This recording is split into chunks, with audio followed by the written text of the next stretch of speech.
नमस्कार and welcome back to my YouTube channel. दोस्तों, हमने अभी तक ज्योतिष के बारे में बहुत सारी चर्चा की है। अभी तक हमने कुंडली के ग्रह से लेके, हमने 12 भावों से लेके, हमने घरों के कारकत्वों से लेके हर चीज़ पर हमने थोड़ा प्रकाश डालने की कोशिश की है। सबसे बड़ी बात, कुंडली में जब ज्योतिषी के पास में लोग आते हैं तो उनके सबसे ज़्यादा से ज़्यादा सवाल होते हैं शादी के बारे में, जॉब के बारे में, पैसे धन के बारे में सवाल होते हैं। शादी के बारे में आज मेरे पास एक कुंडली आई थी और मंगल दोष के बारे में उन लोगों को बहुत सारी क्वेरीज थी मुझसे। सोचा क्यों ना मैं आज इसी पे एक वीडियो बना देती हूँ। तो मंगल दोष होता क्या है?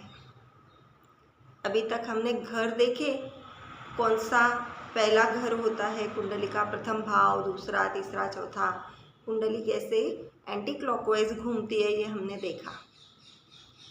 अब जनरली मंगल जब कुंडली के प्रथम भाव में, मतलब पहले भाव में, चौथे भाव में, सातवें भाव में, आठवें भाव में और 12वें भाव में जब होता है तब मंगल दोष माना जाता है। अब कुंडली का पहला भाव, चौथा भाव, सातवां भाव, आठवां भाव और 12वां भाव, आखिरी का भाव, ये इसमें अगर मंगल स्थापित है, अगर जन्म कुंडली में मंगल है वहाँ पर, तो हम उसको मंगल दोष मानते हैं। बहुत सारे ज्योतिषी और मोस्टली साउथ इंडिया के ज्योतिषी जब सेकंड हाउस में भी अगर मंगल है तो उसको मानता है, लेकिन हम नहीं मानते। अब मंगल दोष होता क्या है? कुछ भी नहीं है मंगल दोष। मंगल दोष बिल्कुल कुछ भी नहीं है। मोस्टली दुनिया की 90% पत्रिकाएं ऐसी होती है जिसमें मंगल कहीं ना कहीं तो मिल ही जाता है। अब हम मंगल दोष को इतना इम्पोर्टेंस क्यों दे रहे हैं यहाँ पर? तो जानने के लिए हम एक छोटी सी बात सोचते हैं। मैंने आपको ग्रह सिखाए थे। ग्रहों में जब मंगल का जिक्र मैंने किया तो मंगल एक लड़ाकू प्रवृत्ति का ग्रह है।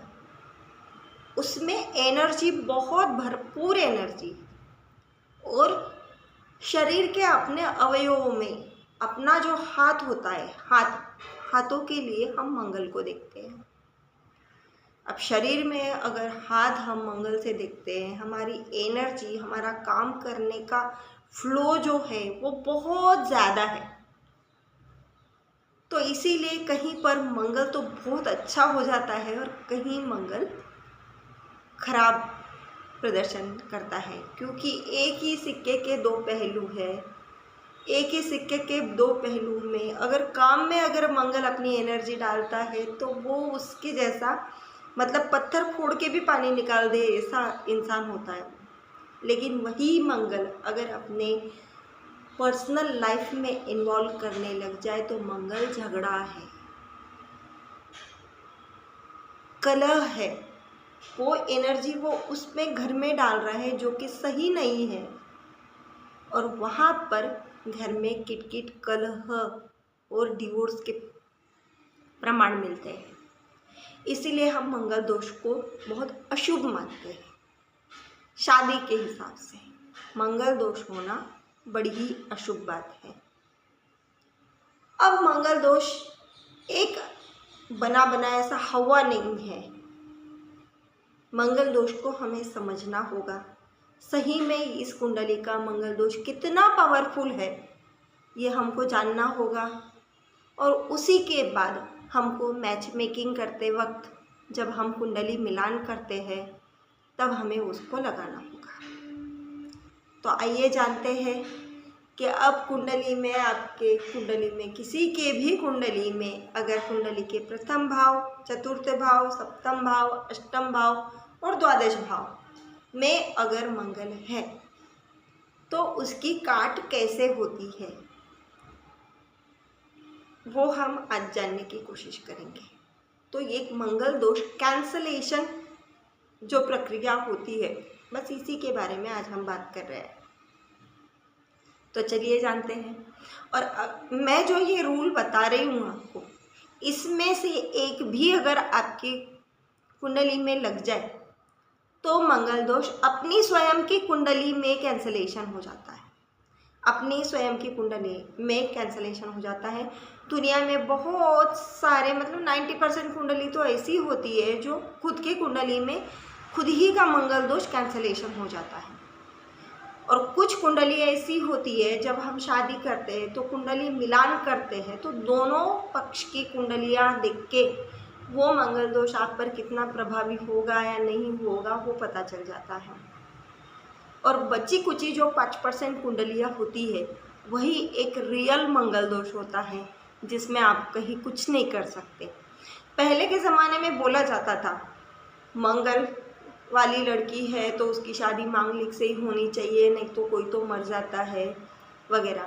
वैसे मरता वगैरह कोई नहीं है, तब ज़्यादा डिवोर्स नहीं होते थे, अब डिवोर्स हो जाते हैं।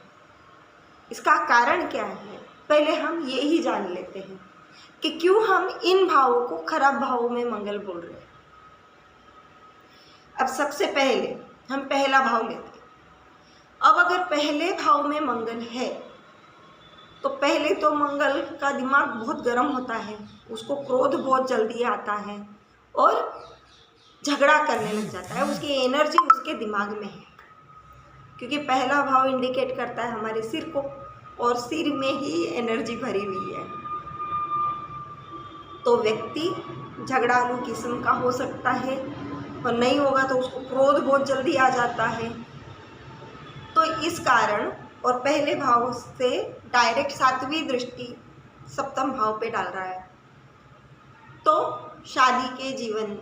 शादीशुदा जीवन में भी इसके परिणाम दिखने को मिलते हैं। अब चतुर्थ भाव में अगर हमने मंगल देखा है किसी के, तो चतुर्थ भाव का मंगल हमको क्या इंडिकेट करता है, वो चतुर्थ भाव आपका सुख है, आपकी फैमिली का एनवायरनमेंट है, जहाँ पर आप रह रहे हो, आपका घर है, घर का वो एनवायरनमेंट है जहाँ पर ये मंगल स्थित है। अब चतुर्थ भाव में कोई भी क्रूर ग्रह अगर है तो आपके घर में सदैव कलह कटकट हमेशा होती रहेगी। घर में बर्तन फूटेंगे, बर्तन गिरेंगे, जोर की आवाज़ें होंगी, कलह होगा, और वो सारी फैमिली को लेके एक साथ झगड़ा होगा। पहले भाव में हमने देखा कि वो आदमी स्वयं क्रोधी है, इसकी वजह से वो किरकिर कर रहा है, लेकिन ये चतुर्थ भाव का मंगल आपको घर में शांति मिलने ही नहीं देगा, क्योंकि कुंडली आपकी है और आपका वो चतुर्थ भाव है। चतुर्थ भाव में मंगल बैठा है तो वो आपको शांति नहीं लगने देगा, आपको घर के बाहर ही शांति मिलेगी। अब आती है सप्तम भाव की बारी। अब सप्तम भाव में जब हम मंगल देख रहे हैं तो सप्तम भाव तो स्वयं शादी का ही भाव है। अब शादी के भाव में वहाँ पर अगर मंगल आ जाता है तो ये दोनों पति पत्नी का भाव हो गया, आपकी पत्नी का भाव हो गया। यहाँ का मंगल सप्तम में बैठ के सीधा पहले घर में दृष्टि डाल रहा है, सीधा डाल रहा है, जिसके परिणाम, मंगल के परिणाम उन दोनों घरों में हो रहे हैं। वैसे मंगल की तो 3 दृष्टि है, एक चौथी, फिर 7वीं और 8वीं। तो जहाँ पर वो दृष्टि डालेगा वहाँ पर परिणाम तो होंगे, लेकिन वो डायरेक्ट परिणाम जो है 7वीं दृष्टि का वो आप पर भी हो रहा है। मतलब दोनों पति पत्नी खूब झगड़ा कर रहे हैं, एक दूसरे के साथ में इतनी गाली गलौज कर रहे हैं, एकदम वो मारपीट वाले जो सीन होते हैं ना, वो जो सप्तम भाव में मंगल होने के कारण मारपीट वाले भी सीन होते हैं। इसकी वजह से वहाँ पर मंगल खराब माना गया। अब बात आती है अष्टम भाव में मंगल होना। अष्टम भाव में मंगल होना एक्स्ट्रा मैरिटल अफेयर्स दिखाता है। ये भी एक खराब पोजीशन है। एक्स्ट्रा मैरिटल अफेयर कभी कभी पत्नी को पता भी नहीं चलता कि वो एक्स्ट्रा मैरिटल अफेयर भी चल रहा है।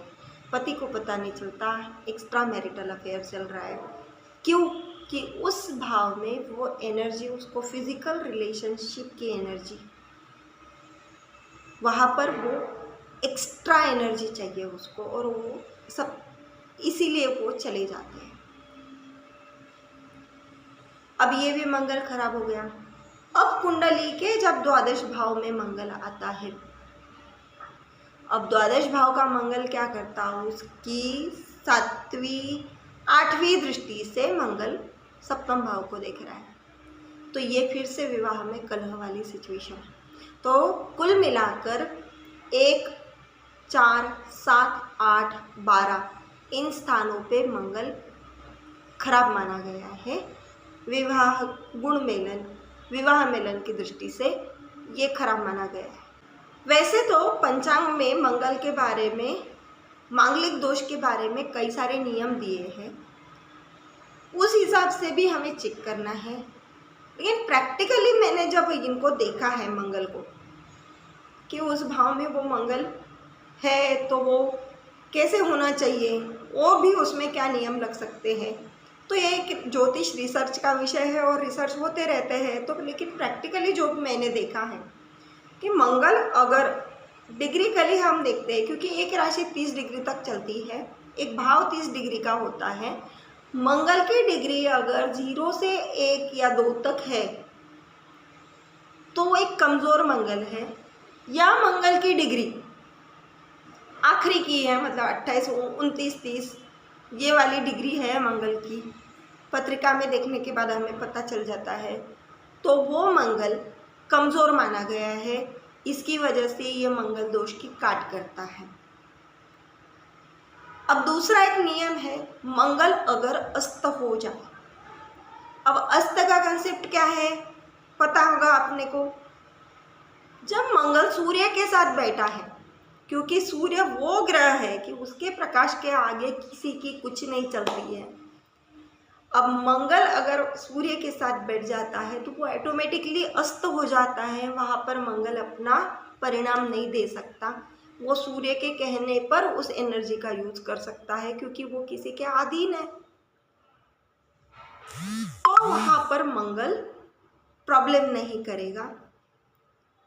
फिर आती है बारी, अगर वो कर्क, सिंह या धनु मीन राशि का मंगल है कुंडली में, कर्क, सिंह या धनु या मीन जो मंगल की मित्र राशियां हैं,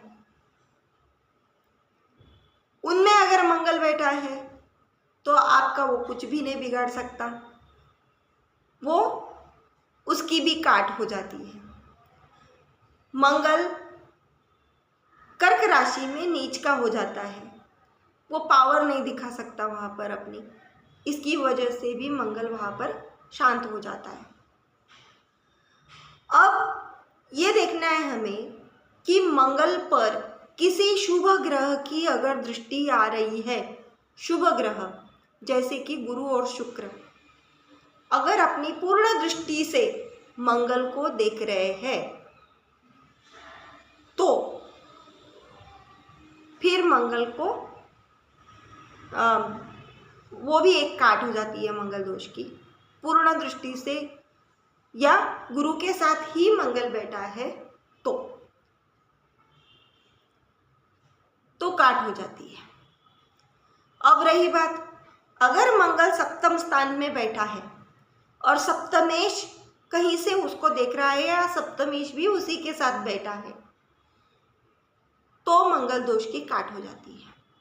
तो ये कुछ नियम मैंने अपने कुंडलियाँ देखने के इसमें मैंने देखे हैं। प्रैक्टिकल वे में इस तरह से चलता है कि मंगल दोष की इस तरह से काट हो जाती है, और 90% कुंडलियों में ये काट हो ही जाती है। अब हम देखते हैं कि किसी एक लड़की की कुंडली है, उसके 1, 4, 7, 8, 12 भाव में कहीं तो मंगल बैठा है, और कुंडली मिलान के लिए लड़के की कुंडली आई, और उसी भाव में जहाँ पर लड़की की कुंडली में शायद पहले में बैठा होगा या चौथे में बैठा होगा या सातवें में या आठवें में या 12वें में। तो लड़के की कुंडली में उसी भाव में, मतलब या तो पहले में या तो चौथे में या तो सातवें में, आठवें में, नहीं तो 12वें में, उसी भाव में अगर कोई क्रूर ग्रह बैठा है, उसी भाव में कोई क्रूर ग्रह बैठा है। क्रूर ग्रह कौन से? स्वयं मंगल, नहीं तो फिर सूर्य, राहु, केतु, शनि, ऐसे कोई ग्रह बैठे हैं तो मंगल स्वयं वहाँ पर कट जाता है, क्योंकि वो माइनस माइनस प्लस हो जाएगा और आपकी कुंडली को चलता है। या अगर शनि सामने वाले लड़के की कुंडली में 7वें भाव में बैठा है या 10वें भाव में बैठा है, शनि की 10वीं दृष्टि 7वें भाव में पड़ रही है या 7वें भाव में स्वयं शनि बैठा है, तो मंगल की काट हो जाती है। तो इस तरह से बची हुई 5% कुंडलियों का काट हो गया। अब इसके बाद में भी अगर बच जाती है कुंडली तो फिर वो प्योर मांगलिक दोष है कि काट ही नहीं हो रही, तो फिर वो प्योर मांगलिक दोष है। इसीलिए घबराना नहीं है। कुछ ही कुंडलियों में ये देखने को मिलता है, पर फिर वहाँ पर क्या करते हैं, अगर लड़की की कुंडली में अगर ये दोष मिलता है तो कभी या तो पीपल के पेड़ से उसकी शादी करा देते हैं, नहीं तो विष्णु जी की मूर्ति से शादी करवा देते हैं, नहीं तो किसी घट से शादी करवा देते हैं। घट होता है ना, घट से शादी करवा देते हैं। और लड़के की कुंडली में अगर ऐसा मंगल दोष आ रहा है तो फिर उसको गणेश उपासना करवा देते हैं। तो ये कुछ रेमेडीज़ होती है। इसकी वजह से मंगल दोष से हमें घबराना नहीं है, मंगल दोष को हमें समझना होगा। तो आशा करती हूँ आज का वीडियो आपके लिए बड़ी काम की चीज़ होगा। पसंद आए तो लाइक सब्सक्राइब ज़रूर करना। Thank you.